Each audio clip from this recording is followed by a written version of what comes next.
Hello everyone and welcome to another video. My name's Amo and today I'm joined by my good friend Grace Carrington, and today we're going to be talking about is historical accuracy in films important? So Grace and I went to Swansea University where it rained 363 days out of the year and we had 2 days of glorious sunshine for the beach. What a weird coastal city. But anyway, I studied history and Grace studied Egyptology and Ancient Civilisations, and Grace has a massive pet peeve about historical accuracy in films. So we're going to go through a few examples and then go through whether we think it is important or not. So without further ado, example number one is the Gladiator. Grace, do you want to take it away with your pet peeves of Gladiator? I don't even know where to start. Oh my gosh. Okay, I know a lot of people are going to hate me for this, but I do not like Gladiator. It's a big statement there, Grace. I know. I think as a film, yeah, it's good. I can appreciate it. It's got action, it's got romance, it's got everything. I think it won an award for Best Picture as well. So sorry. So why do you think it is inaccurate? In what ways? I've had a lot of people when I introduce myself and I say that I studied ancient history, a lot of people actually come up to me and try to engage in conversation about ancient history, in particular the Romans, but using Gladiator as a reference point. You can't do that, and it actually happens quite often. Lots of people, for example, think that Maximus Decimus Meridius, Russell Crowe's character, is a real person. He was not a real person, but that's okay. That's all right. Yeah. As long as the historical background is accurate.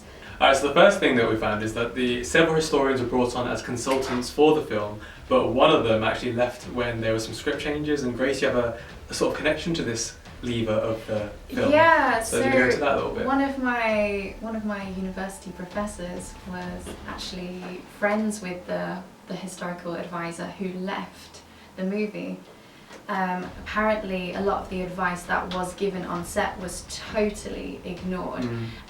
This could be ranging from characters to something small, just as you know, the armour that they would wear or the way that they would march into battle, things like this. They were doing things entirely for, you know, what makes good cinema. Story over correct historical facts. Yeah. So speaking of those facts, we've got a couple of things here. First one I'm going to go into is actually about Marcus Aurelius himself. So in the film he was killed by his son, but in reality, yeah, I think he was killed by chickenpox. Yeah, so, yeah. It's a bit weird how they can change it so radically, in my opinion. And the next point we're going to bring up is Commodus. So Joaquin Phoenix's character in the film, he's portrayed as this weird sort of incestuous guy. Grace? Yeah, he's a bit of a creep. Yes. Isn't he? He's really creepy. But the acting is fantastic. It's amazing. It's really good. You do get a feel for this character. Unfortunately, he wasn't really like that, or so we know from historical sources. He wasn't like that. Historians say he was a very well-liked emperor. Yeah, so he was indeed. He was well loved, mainly due to the fact that he had a lot of festivals, a lot of celebrations, and he did hold a lot of gladiatorial battles. Okay. Yeah, he was. It's okay. He was well liked, yeah, by the people. I think mainly because he had a lot of games, a lot of festivals, a lot of celebrations. He actually got very involved himself in games, being a gladiator, dressing up as a gladiator himself and taking part in this, which I think is fantastic. Which leads nicely into our next point. Commodus, being gladiator that he was never actually murdered in the arena himself, I believe. So Grace and No, he was murdered in the bathtub, like. Wasn't it by his wrestling partner and gay lover? Yeah, by his lover. What was his name? I've got it here. Yeah, he was Narcissus or Narcissus. Yeah, he was strangled. I think he was strangled. That's a spin-off film I want to see. Their romance and an eventual demise. Yeah, but he was well loved by the public. However, I think he made a few enemies within his council because he did spend a lot of the treasury funds on these games and celebrations and festivals. Mm-hmm. He did like to party. But as far as it being incestuous or backstabbing or snaky or murdering his own father, as far as we know, he never did any of this stuff. Commodus just like to party hard. So, Yeah, he did. and that's a great like that. It's moving on to 300 Part 2. Now, Grace, you like 300 Part 1, so explain yourself, human.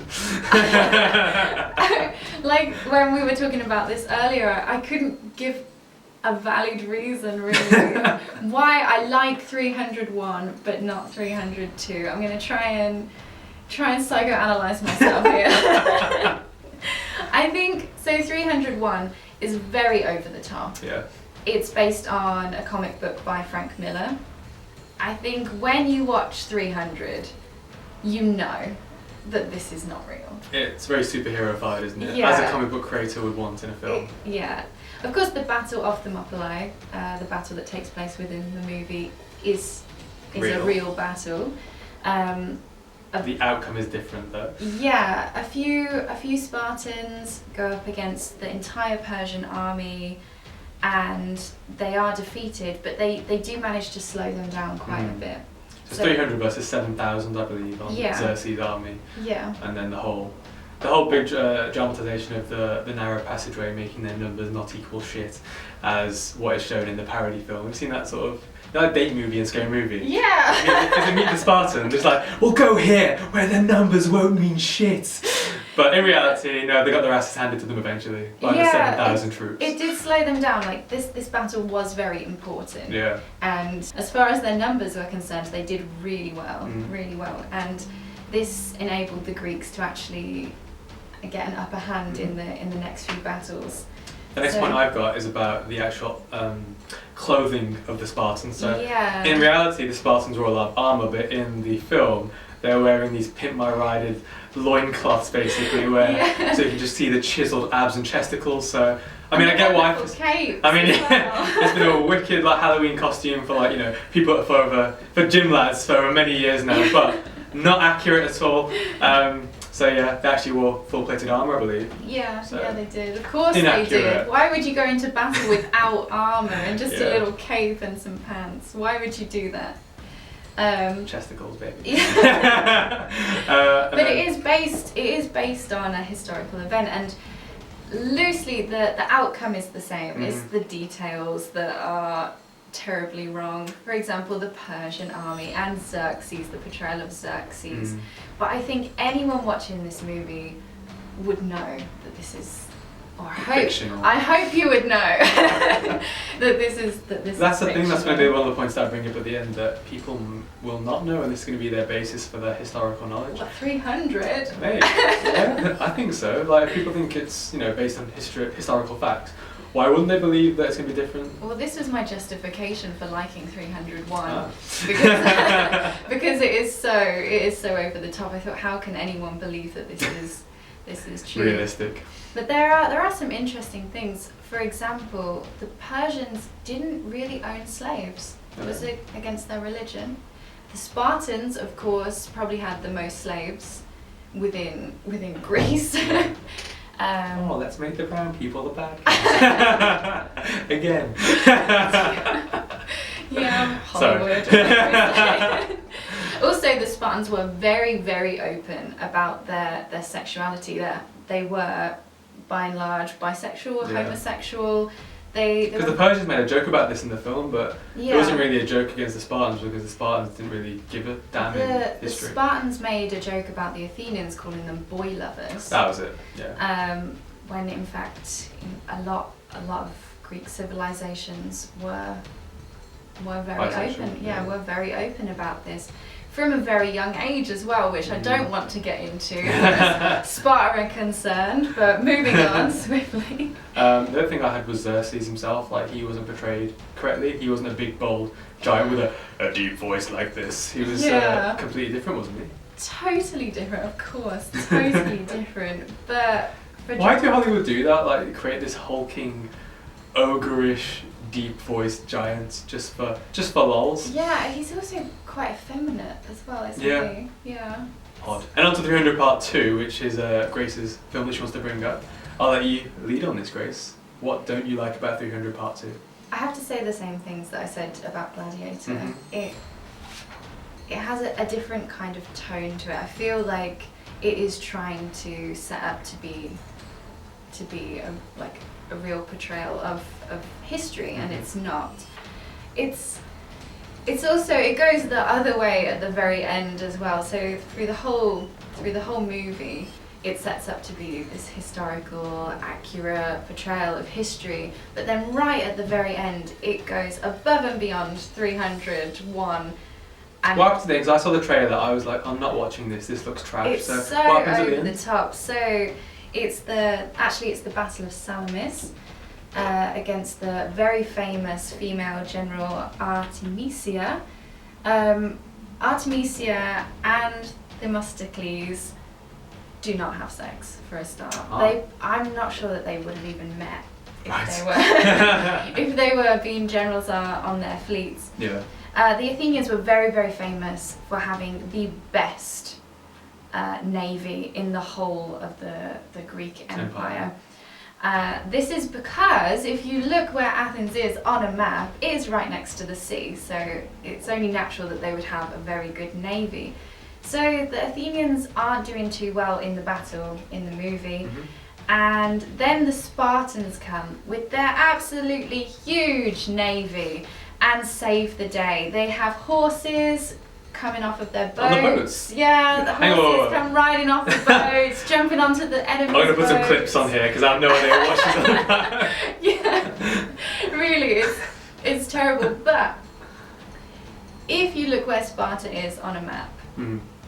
you Pretty will, inland. yeah, you will understand why this doesn't make sense Okay, as cool. well. They would not have had a navy that was superior to the Athenians, and they would not have had battle flying horses from That sounds pretty sick. ship I'm gonna to have to, ship. I'm gonna have to go investigate and watch this film. But let's move on to the next film, bit of a different one, Disney's Hercules. So Grace, what bones have you got to pick with this childhood classic of ours? Okay, this whole thing is just turning me into a total hypocrite. I love Disney's Hercules. It is my favourite Disney movie ever. Again, for the same reason, no one will watch Disney's Hercules and think that this is an exact portrayal of Greek mythology. Mhm. It's very, very Christian actually. You have Zeus, who is like this god figure. Hercules is Jesus. And Hercules Yeah. is kind of like this Jesus figure. Olympus is in the clouds. It's Mhm. very relatable to what we know in Western society. How was it depicted in actual Greek mythology itself? How was Olympus depicted? Just as like a big mountain top, or Yeah, was it was it not just cloud based? it was just a mountain. The gods lived on top of the Okay. mountain. In Disney's Hercules, it is set up like heaven. Heaven. You have these beautiful big golden gates. It's very white and- as well in terms of like pillars and what you'd expect Yeah. from like sort of heaven depictions Yeah. in Hollywood's past. And Hades is in hell. Mhm. He's living in hell. Not just the underworld. Yeah, so I actually like Disney's Hercules, and Disney's Hercules was also the reason why I wanted to study Greek mythology. I Oh, loved there you go. that movie. It was like a gateway for me. I never watched it. Gateway drug of history. Yeah, I never watched it even as a child and thought this is exactly what happened, but I watched it and it sparked off an interest. I can see why for sure. It's Yeah. so intriguing, that entire world. Of isn't it? course, of course. So I wanted to learn more about history, about Greeks and ancient Greek civilization in particular, because of Disney's Hercules. It was the dancing paintings on the vases, wasn't Yeah. The muses, the gospel muses. And the game. amazing. Yeah. it? The Hercules game was. Hercules. Oh, yes. So good. Anyway, anything else on Hercules or? No? Okay, next one is The Gods of Egypt, which I've only seen the trailer for, Just and I no. think Grace has only seen the trailer as well. So, what about the trailer of the film, let alone the film itself, put you off, Grace? I can't, just no. Just everything. It was pretty odd. Everything about the trailer was just wrong. It was so wrong. They don't even look Egyptian. Oh, okay, we're going that. Okay, cool. Let's go down that route. I do love me that route. I'm not going down that I'll go down that route. So, why are some white guys playing some brown people, as per usual? Come on, Hollywood, it's getting better now. But when was this film out? Like 20, was it 4 years ago, something like that? It was- 5 years it's ago? quite recent. Relatively recent. What the fuck Hollywood. I thought we've got past this at this point. Yeah. I saw the trailer, I was like, okay, this looks trashy, but I do like the fact that humans are transforming into the gods and becoming these hulking winged creatures, so I'm relatively intrigued. Then I saw the Gods of Egypt title and I was like, well, why is Gerard Butler in this film? Why is Horace played by a white guy? What is going on here? Why are the crowds full of white people? It's a Greek film? I think not. Okay, so... Why is Horace being played by Jamie Lannister? Yeah, Jamie.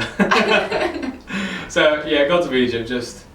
That is the most inaccurate thing we've got so far in terms of history, I think. Just in terms of the cast and the people. Just from the trailer. And the trailer, yeah. And from what I know, well, we don't know, but the gods at the time didn't really take humanoid form either. So why they're doing that is quite beyond me. Anyway, next one, Alexander. Brace to take this one. Good old blondie Colin Farrell. I really like Alexander, and it surprises me that Oliver Stone, the director, had quite a few lawsuits against him for this movie. Why? For from historians? For historical inaccuracy. Whereas Wait, other... who's suing for that and who's allowed to benefit from that suing? Crazy. I have no idea. The great granddaughters of Alexander. I really don't know. It's crazy to me that this movie would have a lawsuit, a very famous lawsuit. And Gods of Egypt didn't. But other movies like Gods of Egypt or Troy or Gladiator didn't get such a backlash from the historical community or whoever was suing Oliver Stone for this. I actually found Alexander to be as accurate as a Hollywood movie could get. Okay. Rather than totally changing facts or what we know to be facts from historical accounts, what they actually did was just kind of compressed Alexander's life into a movie. Digestible format, basically. Yeah, so one example that I would like to give is the Battle of Gaugamela and the Battle of Granicus. So Oliver Stone decided that it would be a good idea to merge these battles into one. But if you read the historical accounts, they're quite similar battles. Okay. So on a dusty plain, outside the Greek Empire, a huge battle, Darius flees. So cinematically it would make sense for them to do the same thing twice. Yeah, it wouldn't have made sense to have quite two very, very similar battles in the same movie. So they chose to just put this into one battle, and I didn't actually have a problem with that at all. That's fine. As a fellow historian, I think that's absolutely fine. Still accurate, just it's more of condensed. It's more of a compression, a reduction. They took a few things out, but there wasn't anything really, really inaccurate, except for my only problem with this movie, Angelina Jolie. Was it her age? It wasn't. No, it wasn't her age. It wasn't her age. So she does not look old enough to be his mom. She does look good. She does look great. fantastic. She does this very strange, barbarian, as they describe it, accent. Oh. Right. Actually, she was Greek. Olympias was Greek. Even though she was married to King Philip, who was Macedonian, she was Greek. So they wouldn't have really seen her as what they would describe as a barbarian. And this strange accent that she does, I'm a bit confused. I'll put some clips here. The only way is to strike. Announce your marriage to a Macedonian. Now, beget a child of pure blood. He would be one of them, not mine. And he would have no choice but to make you king. I'm a bit confused about that. In the film, they very, very cleverly portray different countries with different accents. So all of the Macedonians have Irish accents. Okay. All of the Greeks have English accents. The Thracians have Scottish accents. So by that's that, in most pieces of cinematography or films or games. It's brilliant. It's brilliant. So Angelina Jolie should have actually had an English accent, which we know that she can do. So. Do we? Lara Croft. Oh yeah. Okay. Is that? Was it ropey? It's been too long. Okay, I'll take your word for it, Grace. Which we know that she can try to do. I honestly can't remember, it's been so long. Alicia Vikander for the win, baby. Who's next? Pocahontas is the last film we've got on our list to do, so... Yeah, do you want to go into that, Grace? Again, it's a children's movie. I don't think I don't think anyone would watch this and think that it was entirely true. And I think It's a bit fucked up, actually. the real story of Pocahontas is not suitable for children at all. Or adults. Or adults. She did not meet John Smith, and they parted ways, and it was all beautiful and romantic, and she does the lovely wave as he sails away. That's so nice. No, she actually married the bad guy of the movie and was brought to England. She got made to change her name. And she died at the age of 22, from syphilis. And also, when John Smith first arrived, she was actually probably only 10 years old as well, which is just a bit odd. She would have been 10. Disney, they've got a track record of changing their facts a little bit here. Yeah. So I can see why they would do, but I don't know. Should we go into our conclusion now, Grace? Yeah. So I just feel that because of these films, I reckon that these historical inaccuracies in the films, it's going to lead to a lot of ignorance, because people are going to believe this to be the fact and use this as their reference points in history, which is going to be wrong. So people are going to be growing up with this inaccurate knowledge base. And I just feel there's enough stories in history that don't have to be dramatised in the Hollywood fashion. Exactly. So I pick stories that are more suited for the Hollywood story arcs, or alternatively, just create new fiction. Could you imagine what would happen if we did this? So take the Battle of Salamis from 302. Could you imagine if we took World War One or World War Two and totally dramatised it, turned it into a complete work of fiction? Could you imagine the uproar that this would cause? Yeah. So if we shouldn't do it with those wars, why can we do it with ancient Greek wars or ancient Roman wars or ancient Egyptian history? Why can we do it with that? Agreed. And anything else I've got? That's it. I've got nothing else. Have you got anything else to add? One final point. Go for Actually, it. no. Oh, go on. You carry on, Grace. I'll leave it to you. I think the Hollywood production companies, film companies, they have so much money that they can afford to be a little bit more accurate with their movies. Also, history is so interesting, especially mythology. Ancient mythology, ancient Greek mythology is Egyptian. You've got so much material there. It's wonderful. It's already dramatized, and it's already there for you to use. You don't have to change anything. Look at God of War with both the Greeks and the Norwegian mythology. Look how good of a job that's doing without straying ridiculously from the history itself. Exactly. And with real life battles or real life events or accounts, again, it is already really interesting. You don't need to change that much. Adding a character in or changing a few little things for cinematic effect, absolutely fine. But totally changing a historical event, you could have just written a piece of fiction instead, I think. Cool. Okay, I'm going to finish on my quote. Do you want to do it? Okay, there is a wonderful quote from one of the lawyers who sued Oliver Stone. He said, "The production company should make it clear to the audience that the film is pure fiction." I totally agree with this. I totally agree. So Grace and I both believe that historical accuracy in films is extremely important. So until next time, whatever we do in life echoes in eternity.